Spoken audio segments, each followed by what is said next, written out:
Over 200 years ago, this barn behind me was built in Ohio. Now in 2024, it's being reconstructed on the banks of the river here in Cascade. She started looking and finding barns, so being an airline pilot, I could travel around, so I started traveling around the country looking for timber frames, and that's where we met Joe, and old barns. I enjoy saving the history of the barns. This barn was cut by hand before there was any power tools 200 years ago.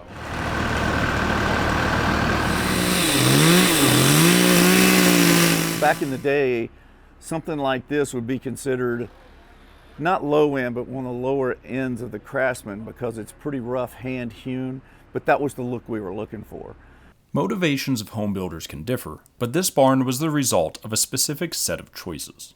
Well, a lot of times they're looking for a timbered home, and these timbers are original growth timbers. It's part of our original heritage. Reusing the beams has multiple purposes. It's green. We're reusing it instead of throwing it in landfill or burning it. Plus we're saving history. The original part of this barn, the bottom part up to these top tie beams is original. Everything above that has been custom cut and fit and built to build this home out of. So we modified, we cut one of the bays off and went with this. Despite the changes to the structure, the spirit stays the same. The peg, it has step chines, mortise and tenon, and just the joinery was really beautiful. So that's why we went with this one.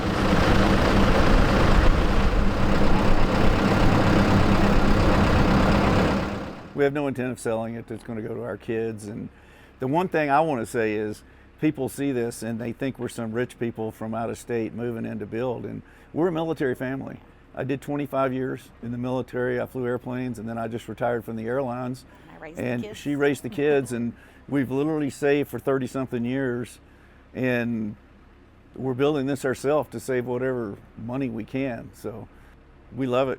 We hope to put up a huge American flag and welcome all the veterans in to stop by, have a picnic, and enjoy our piece of heaven. In Cascade, I'm James Rowland, MTN News.